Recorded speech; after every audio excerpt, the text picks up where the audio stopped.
What's up, MMA fans on YouTube? I'm right back here to do the UFC 80 post-fight rapid fire, and wow, I can't think of any UFC of all the UFCs I've watched that lived up to its like tag name as this one did, because it was rapid fire. It was just like that one's over, that one's over, that one's over, let's get it.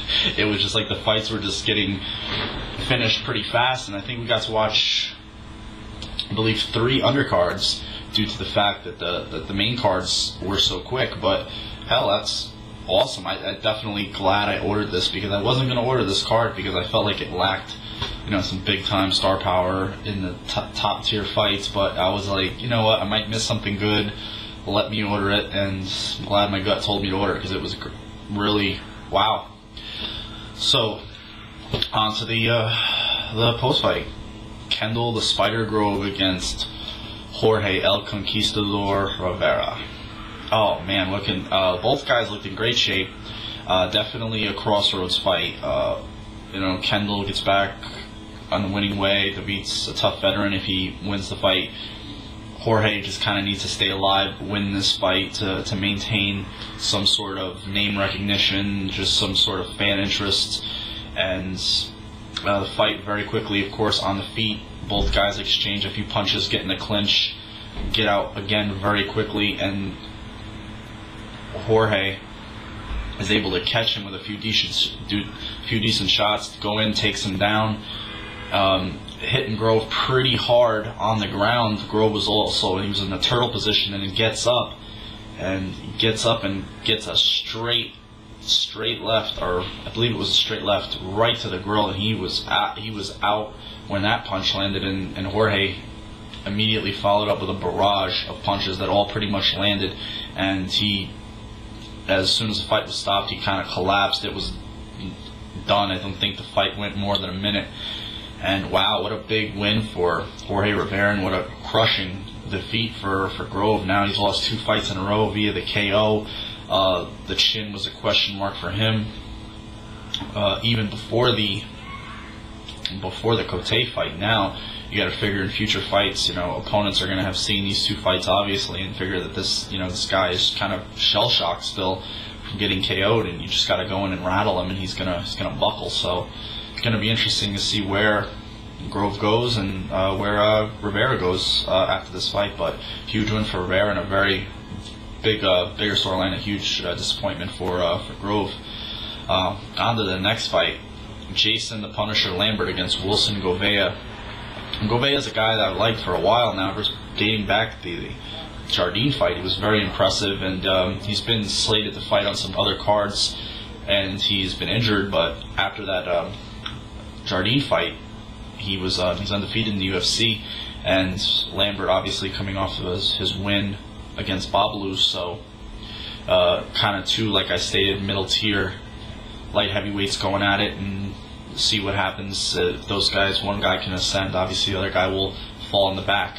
And it looked like to be a good fight right from the get-go. Lambert wanted to close the distance, get in the clinch, and was kind of muscling around Gouveia pretty early, landing those short, dirty boxing punches, took Gouveia down. But you know, Gouveia's jiu-jitsu also reared its head in the fight, where he had his guard open. It looked pretty active, and he almost caught Lambert in a triangle, and he actually did catch him in a triangle, and it was pretty well sunk in, and he was able to survive that, then transitioned into omoplata, but wasn't able to secure it.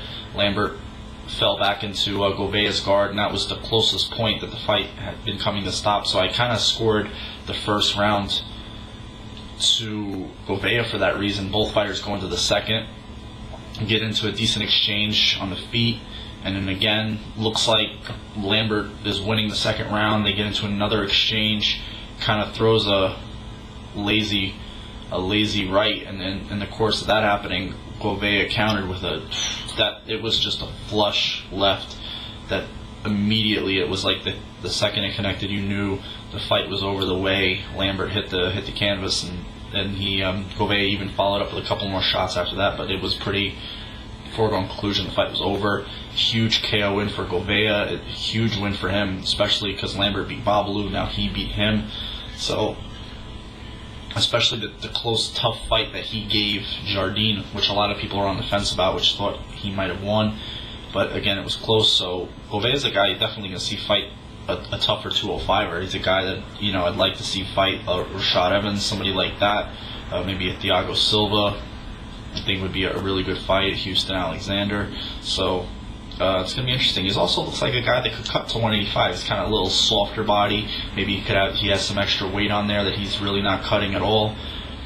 I think he's a smaller 205er, definitely. He's about 6 foot, 6'1", 6 foot. So definitely be a big infusion into the 185-pound division. On to the next fight, Marcus the Irish Hand Grenade Davis against Jess Laudine. It was kind of funny where, you know, Jess at the press conference saying he doesn't trash talk and he doesn't like to be known as a trash talker. Then in the post-fight, you know, pre-fight interviews and stuff, he was calling Davis a fake Irishman and stuff like that. It was kind of funny, actually. And it looked like there was a little bit of bad blood. It's always fun to see going into a fight. But anyway, both guys went in there. Seemed intent on standing, which they did. Laudine was really getting some good leg kicks, but Davis didn't seem too affected by him. He was eating them pretty good, and threw a kick of his own that landed very well. And then I think within 5 to 10 seconds after that, threw a straight punch right down the middle. And again, the second that punch landed, the nerve seized, and he was stiffened up, and the fight was over. Huge win for Davis. This fight was fought at 170-pound welterweight.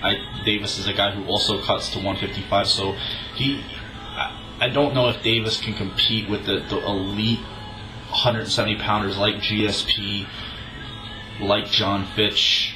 I definitely think that, though, he could give a lot of guys in the 155 division problems. I definitely think he could do that. He's obviously has the one-hitter quitter in his arsenal, and the submission game looks like it's really come along very well. So he's on a tear right now. What can you say? He's definitely top 10 in that division, and we'll see what happens. Definitely need to see him in with a tougher guy. His next fight, like to see him, you know, possibly in there with the likes of a Parisian if he doesn't get the title fight.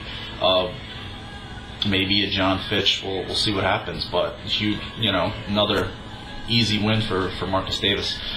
On to the next fight now. Gabriel Napao Gonzaga against Fabrizio Verdum. A fight that Verdum has already won. This is a rematch. Gonzaga coming in a favorite, being that, you know, the win over Crow Cop, the performance with Couture, even though he lost. And this fight early on looked like it was going the way of Gonzaga. He was landing a brutal leg kick that knocked Verdum down like 3 or 4 times with the leg kick, put him on his knees, and he looked like he was pretty hurt for the leg kicks. And then in the second round they went, you saw, you know, Verdum make some adjustments, going with a few knees, and you saw Gonzaga start to tire a little bit. You saw the cardio question, or there was really never a question about his cardio, but you saw like a cardio thing come into play, and he definitely didn't look like he had the snap on the kicks, or just he looked like he was kind of fading up against the fence and just taking rests. And you know, Verdum was again going in and being active and taking the fight to Gonzaga. And that's one thing I had thought in my mind before this fight, is that Verdum has been in there with really tough guys. Alistair Overeem, Alexander Emelianenko, Nogueira. He gave a really good fight to Nogueira, Andrei Arlovsky. So he's seen guys that could punch before and KO you, and guys that are a lot more athletic than Gonzaga. So I didn't think that was going to be as big a problem as most thought. I thought, though, Gonzaga would probably be a different fighter than what Verdum was used to, well, what had Verdum saw in years past. So, but nevertheless, he had Gonzaga against the fence, was able to take Gonzaga down, and Gonzaga put himself in a bad position to roll up against the fence, and Verdum just started hammering away, and it looked like very volatile. He was trying to elbow back, and then Verdum just kept landing the punches, and the fight was stopped. A huge win for Verdum, and a very disappointing loss for Gonzaga. Gonzaga looked like he was a guy that was going to take that step, maybe up to another title shot, especially with Couture stepping down. The title's up for grabs again. Nogueira and Silva are fighting for it. So disappointing win, and a huge win for Fabrizio. Now on to the next fight we got to see, which was for the lightweight title. No interim tag involved. Lightweight title. Shirk was even commentating. It was great. BJ Penn against Joe Stevenson, and kind of like my trepidation about this fight in terms of Joe Stevenson came into play immediately. Second fight started, BJ hit him with some good shots and immediately took the fight to the ground. Joe had that deer in the headlights look going on, seemed very overwhelmed, was able to regain his composure a little bit, but BJ was going from mount to half guard to mount. He almost got his back at one point. He was landing some good short shots. Joe was trying to land some decent shots from the bottom of his own, but then BJ comes over the top with that little grazing elbow that just, ooh, it looked like a murder scene after that first round was done. It was a bad cut. It wasn't like a bad cut in terms of it being open and gaping and stuff. It was just a bleeder, you know, especially because there's so much blood pumping around the brain area and in the forehead. It was just a mess. It definitely looked like a bad situation, similar to what Stevenson did against Yves Edwards, that type of cut where it was just a profuse bleeder. And you saw Joe definitely knew that there was a sense of urgency after that transpired. I kind of felt bad for him at that point, and you saw the composure with BJ. He was just, you know, at that point picking his shots. They go into the second round. BJ, the fight stayed pretty much standing for the whole second, feeling each other out. BJ was catching him with some decent shots. Joe was getting a little rocked, but he was weathering him pretty good. You saw that he had a definite sense that he needed to land a big shot and finish the fight, because that's the only way he could at that point. And then BJ was able to get the fight to the ground again and eventually get Joe's back, and Joe was bleeding pretty bad, especially into his eyes once the fight went to the ground, because he was on his back at one point in the second. And then when he rolled over and BJ took his back, BJ got the hand secured, the whole arm secured with the leg, which he's kind of famous for. He did the similar thing to both. I think he did it to Jens Pulver. I want to say that he did it to Hughes, but the mistake Hughes made is he went and tried to reach for his ankle, which I don't know why he did, but nevertheless, he gets the rear naked choke.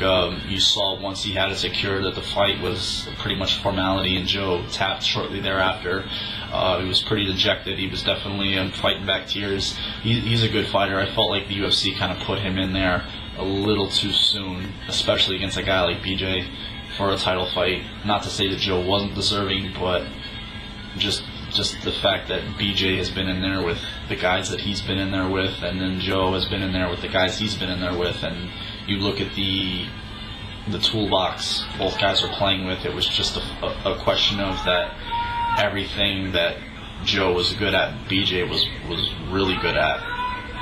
So what can you say? It was a great night. Hope you guys enjoyed the segment. We definitely got some good fights coming up. We got Swick going down to 175 and 170, I'm sorry, to fight Berkman. That should be a really good fight. Seems like Berkman always fights these AKA welterweights anyway. We'll see what happens. I'll probably do a prediction segment for that tomorrow. So until then, you guys have a good one and take care.